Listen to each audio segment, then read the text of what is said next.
And the title of my testimony is Who is My Family? Who is my family? I will read from Matthew 19, verse 29. Matthew 19, verse 29. And everyone that hath forsaken houses, or brethren, or sisters, or father, or mother, or wife, or children, or lands for my name's sake shall receive 100-fold and shall inherit everlasting life. I know that often those who have left their Sunday churches or unbelieving families to join the Adventist church often have stories to tell of the division that it puts between them and their families and the pain that this causes them. But what about when Adventist families also feel a split because of the truth? Who then becomes family? And how is that even possible? I was born into an Adventist family. My father was a second-generation pastor, so he and his father were both pastors. And my mother was the daughter of an Eastern Cape Adventist missionary. So Adventism is in our blood. I went to church with my parents every Sabbath and was a good pathfinder. And every now and then, church members would come to the house to borrow the many Spirit of Prophecy books that my father has. And every Sabbath from the pulpit, I would hear Umoya was prophet or Uti or Sister White Uti or Ellen G. White Uti. It was just, part of life. It was part of the truth, or she was part of the truth as much as Paul or Daniel were. And then at baptism, at age 16, we put up our hands and we vowed that we believed that the Spirit of prophecy was sent by God for the edification of the church. And, my parents never argued against this. Though I do recall one day when I was 16, my mom walked into the bedroom, saw me reading my Bible, and asked mockingly if I was trying to be holy. So I guess I should have known what was ahead, Adventist though we all were. Now, my mother's side of the family was from the Eastern Cape. So every December, we'd all meet at my grandparents' homestead. And this one December, I left the Eastern Cape with a copy of my uncle's Desire of Ages. And it just totally turned my life around. I fell in love with the Christ who was portrayed in there. And I just thought, he loves me so much. How could I not love him back? So I decided I would follow wherever he would lead me, which is, what you expect that your parents would want for you to do. And then later on, I moved into Res, and my boyfriend / future husband had all the SOP books in those 3 hardcover Navy volumes, 1, 2, 3. And, the practical information in there, it became my textbook and my guide. Now, let me just add also that my father has a best friend who they're still friends with now. He's an elder we met back when they were still members of Thembaletu, and the elder is a vegetarian. He's always been a vegetarian since I've known him. And my father never criticized him or spoke badly about him. And we have another very, very close family friend, or family friends rather, who are also from church. In fact, they were so close that they nursed my dad's first wife when she was sick until eventually she passed away. And they continued being friends even with my mom and all of us. And their firstborn son was also vegetarian. And again, I never heard a word against his choices. And then I found, in the councils on diet and foods and all those books that, okay, maybe I should also do it. And I became vegetarian as well, just like these people that my father was so close to. But it was the beginning of just something else. When I became vegan, especially, my dad would then tell me that, oh no, you've got an eating disorder. I was listening to SAFM and people like you are sick. You need to see a psychiatrist. You're not eating fully and properly. And then he was telling me that I'm going to die from malnutrition because I'm not getting enough nutrients from the meat. And the irony of this was that both my dad and I, who used to eat meat and liver and everything, we both had chronic iron deficiency anemia. So, I was thinking, well, it can't get any worse if I'm filling myself up with all this and I still have iron. What's the difference? Just, let me live. And then at the same time, on the other hand, our mothers, my husband and my mothers, they hated that we were now raising our children in the same way. And in fact, as I said, it was our textbook. So we used child guidance to teach us how to raise our children. And both our mothers were they said, staunch Adventist, but the way we used to get, I don't know if you want to call it persecuted, but the comments that we used to get about everything, the fact that we had a routine, the way we were disciplining, and then the homeschooling was the worst of them all. And, we tried to explain Titus 2, we tried to explain what we were doing and why, but it made no difference. And even years after we started homeschooling, and you'd have thought, okay, now they're used to it, they just kept coming at us. And I remember once my husband went to the UK on work, where his mother is, and he said, he never raises his voice ever. I've never heard him raise his voice. But he said for the first time ever, he actually raised his voice. And it was at his mother, because she was still nagging at him. And she was saying that we're child abusers for homeschooling our children. She was saying that our children shouldn't be able to talk with proper grammar yet. And she was saying that, yes, they might be they might be obedient now and well behaved, but later on when they're adults, they're going to be naughty and they're going to rebel and they're going to turn against God. And that's when my husband said, okay, Mom, you need to just stop now, because of the 5 of us, your children, one of your children has gone to jail for statutory rape. The other one has committed fraud and gone to jail. The other one has attacked you and held you by the neck. It can't, and we were not homeschooled. So why are you so angry and, wishing this on our children? And it just really, really got to him. So the irony of that was, it was crazy. It truly was. And the funny thing is, the one who had grabbed her by the neck and gone to jail and all of that, he's actually now one of our strongest supporters. He understands, because he's seen himself, and he says, no, maybe if you guys raise your children differently to me, maybe they won't become as bad as me. And he's reformed from jail, and he's seen his lesson, but he's left the church completely. He hasn't even been to church in over 20 years. And he was asking me today that, on the Sabbath, do you guys cook on Friday like I grew up seeing, or do you cook on Saturdays? Things like that.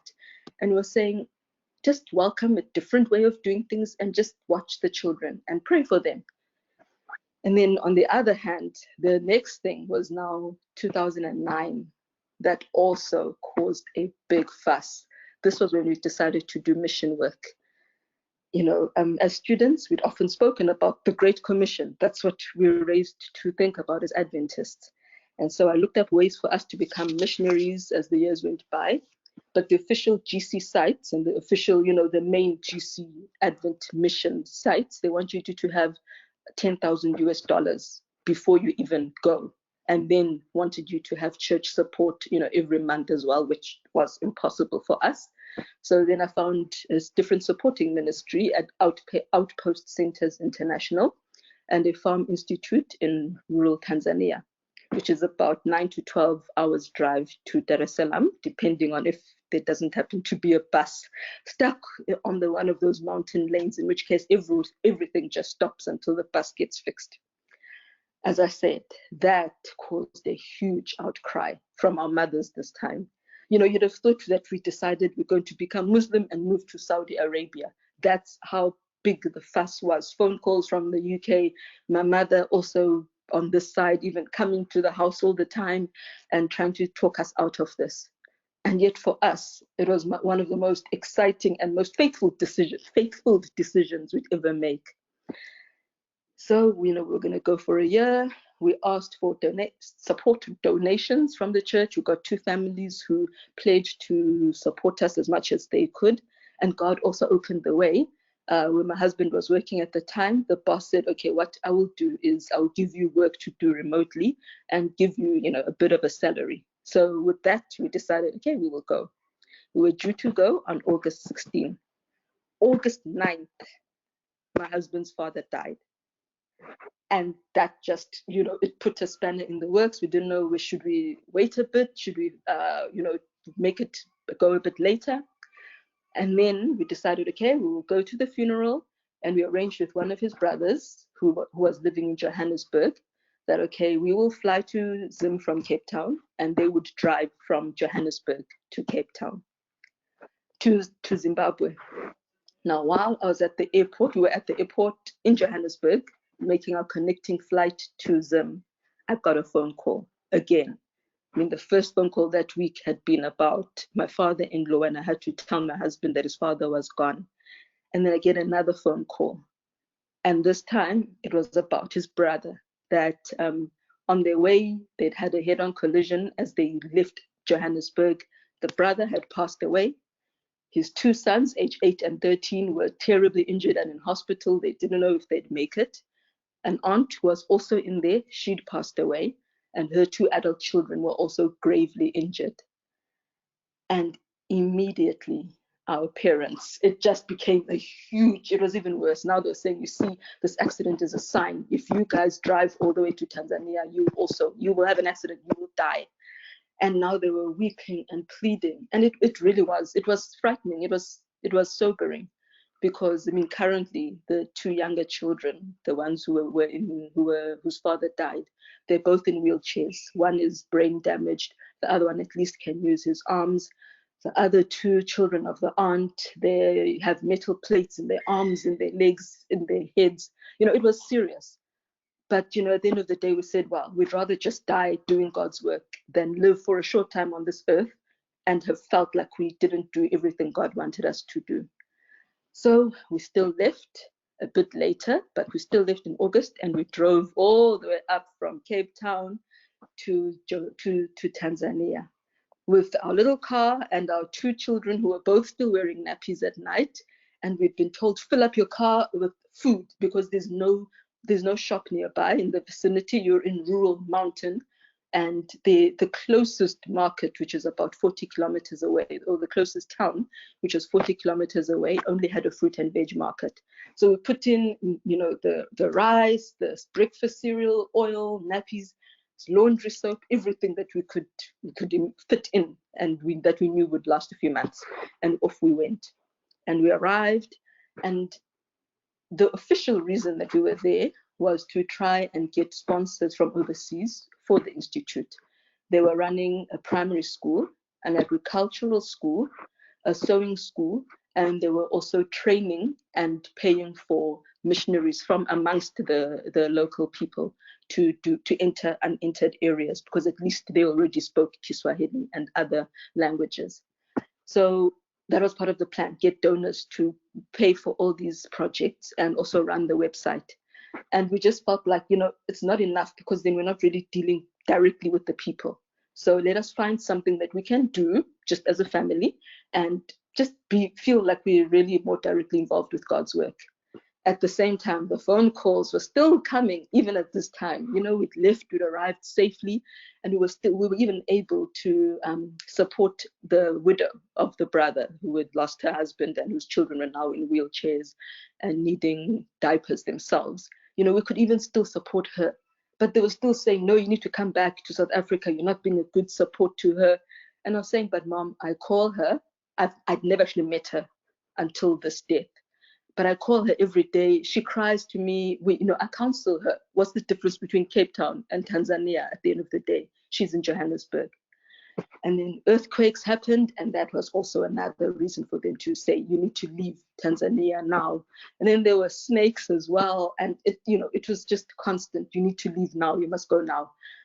At the same time, we were doing our own research, and we found a local man called Stuart, who told us more about the locals, and he took us to a village called Matanana, where he said that the HIV rate was 90%, mainly because the only kinds of jobs the people could get, the men at least, they were doing long distance truck driving.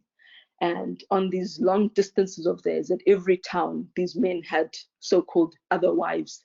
So they had a collection of wives, and they'd come back to the wife here in Matanana, and they would have, just infected the women. And most of these women in that little portion of Matanana were now widowed, and they had children. There was no industry there. There was, there was not even, there's nothing. It was just bush. It was rural. And they had no way at all of raising funds for anything for themselves and for their children. So we went around. He was there to translate for us. And we said, okay, show us some widows that you know. And we went knocking on doors. And you'd see these children who were walking, who'd wake up at 4 a.m. to walk to school. And they had no shoes. The soles of their feet were thick and hardened from, just walking on the rock. And this one girl, she would come home late from school, and she would do, some cleaning around the house, around the hut, and she would study by fire, and that's how she studied. They didn't have candles, they didn't have paraffin for the lamp, they had nothing. And at this one door where we knocked, the child went in, spoke to her mother, who was somewhere inside the dark room, and she said, no, my mother can't come.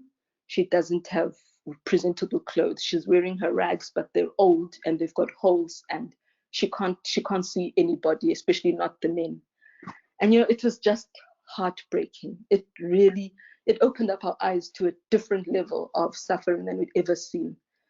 Now, as I said, our car was packed full, for food so that we could survive. And we had the children's clothes, and then ours, which was enough to fit on one rail in the bedroom that we'd been given. That's all the clothing we had. But we couldn't just leave these women and these children. So I took my clothing. I was left with one skirt, one dress, and one jersey. And we asked around with the other missionaries, can you please donate clothes for the children and the widows? And then what else we did, we went around the different areas, the farms, and we're asking for seeds so that we could buy seed at least for these ladies to plant. And we also tried to raise funds and put together money to buy machinery for them, to buy 2 strong oxen that they could use as a group, and land for them to use, so that they could at least, kind of make some kind of living. They could sell the excess that they wouldn't be able to eat. And so we did all that. And I remember one Sabbath when we went to visit the church, one of the churches close to Matanana, as I was walking out, I saw this girl, this child, probably early teen, probably Ella's age, 13. And she was wearing one of my dresses. And I was, it was just amazing. I was thinking, wow, they were worshiping ancestors just yesterday, and now she's at church. This is God. And by the time we left by the time we left Tanzania, we had there were 5 widows and children who'd been baptized into that church, and there were 10 other widows who are now worshiping as well at the church. And the other missionaries said, we need to continue this project that you guys began. So hopefully it's still continuing. We haven't really been in touch since 2015. And it was funny because the chief, he said, you Adventists have done such a good job here, and you've really helped my people. So you must come back anytime, and I'll give you land, and you can build a house. You've got a house here anytime you need. So I always think of that when people mention country living there at Tableview. But anyway, so the opposition, even then, when you're feeling good and you're working for God, and you're seeing his suffering people a bit relieved, it really felt good. And you felt like you were part of God's kingdom. And you would have thought that your parents, your families, would be happy with you, but they weren't. And even today, the opposition, it just still continues with every single aspect of our lives. There's no closeness that you'd expect when you think of the word family. For me, family is just like a dictionary definition of the word. And I mean, just thinking, 2015, we adopted our girl. And my husband told my mother-in-law by phone that, okay, we've got the daughter and this is her name. And that was the last time my mother-in-law spoke to me. She stopped WhatsApping. She stopped phoning me. She stopped calling even the big children to wish them happy birthday. It was like I did not exist. And by the time we adopted our second child, then my husband, he said, I'm not going to tell her. It just hurts too much for us to do something that, you would assume would make them happy, because we're doing something God would want. And then this is the way we get treated instead. So we figure someone told her he said, she can find out on social media, but we're not telling anybody because, it's for us, it has always been a dream to adopt. And then to have it, to get a reaction like this, it was really heartbreaking for us. And we love all our children. So for them to be ignored like this by a Christian grandmother, it has really been a huge a burden and a pain for us. But I mean, even minor things, you walk into the house and with your children, and you're happy to see their grandmother here and my parents, and the first comment is, oh, these extremists, and how you're dressing, and you're going to fall down, your skirts are too long. It's not nice. It's just constant negativity. And you just don't feel like family. And that kind of thing, it happens whether we're Adventist like us, or whether you've left your parents' church, whether they were Catholic or Methodist, or whatever they would have been. And even for those who don't have any family, that sense of loneliness and not having anyone there to encourage you.